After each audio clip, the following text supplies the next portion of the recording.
For some cancer patients, a clinical trial is their only hope. A diagnosis of aggressive or treatment-resistant forms of the disease can sometimes mean that the best shot of survival comes from a cutting-edge treatment that hasn't had time to be approved. And that's why the Canadian Cancer Society is unveiling a new website. It's aimed at helping people find a trial that could potentially save their life. Joining us with more on how it works is Dr. Denis Soulieres. He is a medical oncologist and a spokesperson for the Canadian Cancer Society. Welcome to your morning. Good morning. I went on their website this morning. It is cancertrialscanada.ca. I typed in a specific type of cancer, so I picked lung cancer. Up popped 384 trials. Tell us more on how this works for patients. Yeah, so first, clinical trials are the way by which we're able to make sure that new drugs that are being developed are actually effective and should become the norm for cancer patients. So without cancer trials, we're not able to affirm that actually new drugs are effective and how and when they should be used for cancer patients. So the website is an initiative as part of a major plan to make sure that not only are cancer trials being conducted, but that they are a norm in Canada. We cannot go forward without having more cancer patients involved into cancer trials. And the platform that you're talking about is to make sure that patients can go and access this, but more than just patients, it is also there for all healthcare professionals to help them see how the initiatives that are going on in Canada for cancer patients in terms of cancer trials. From there, doctor, then how will patients know which one to apply to or if they even qualify? Do they work with a doctor for that, or is that something that can be directed from the website? It could be partly directed from the website. So when we're conducting a trial, we have to look at what are called inclusion and exclusion criteria. And it's sometimes tough for patients to decide just by looking at whether or not it fits into one of those trials. Probably the help of a health professional, so either oncologist, physician, or a nurse, could help the patients see whether or not they are fit for a trial. But not only that, but they could also go directly on the website and get help from somebody there who could direct them to one of the trials for which they could be eligible, seeing if it's close to their place or not. So the website is really there to make this as easy as possible for patients to see that there are initiatives, to make it known that cancer trials have to be conducted in Canada, and to make sure that patients can access them as much as possible. It is an incredible resource. This information typically only available to those in the healthcare industry, or if you knew somebody who knew something. You've made it so accessible for patients.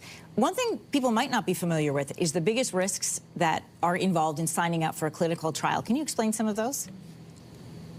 Well, there's no treatment that goes without risk, and that is true for approved drugs as well as for non-approved drugs that are part of a cancer trial. But in the context of a cancer trial, everything is extremely supervised. So before a trial is conducted, it has to be supervised by an ethics approval. It has to get the approval of Health Canada. And even when we're conducting the trial, there is monitoring of all the results ongoing, so that if there are emerging toxicities that have not been foreseen, we can directly act on it. So either by reducing the dose or proposing to alleviate the symptoms by something else. So there's what we call data safety monitoring boards that are there to make sure that the trials being conducted are as safe as possible. And so we cannot make sure that nobody will have side effects. That's clearly not the case. And we know that a lot of cancer drugs will give side effects, and those that are on trial will give side effects as well. It's the fact that we want to be able to manage them in the context that we also want to prove that the adverse events that are happening are not hampering the capacity to increase the efficacy of those drugs. A survey conducted just this year by the Angus Reid Institute found 90% of respondents say they support expanding access to clinical trials for cancer patients. Of course they would. But the majority of respondents also admitted to not knowing a lot of information about what happens in a trial. You've outlined some of the risks and conditions, but what would you like people to know about trials? Yeah, so we have a large environment that is that presents all the side effects to patients. And these are all possible side effects. But also the informed consent that we're giving out to patients also explain what are the possible benefits from all of this. So when conducting a trial, we want to make sure that the balance in terms of side effects that can be endured by the patient are less than the benefit that we're giving, that are potential benefit that we can give them from the activity of the drug. So this is how trials are conducted. This is why they are conducted. It's an environment where we are making sure as much as possible that patients are safe. And this is the only way by which we're able to get knowledge on all those new drugs and make sure that we're using them adequately for patients with cancer. So at the adequate time, so is it at the first initiation of cancer that we have to use those drugs, or whether we have to use them a bit later? This is what we have to do in the context of trials.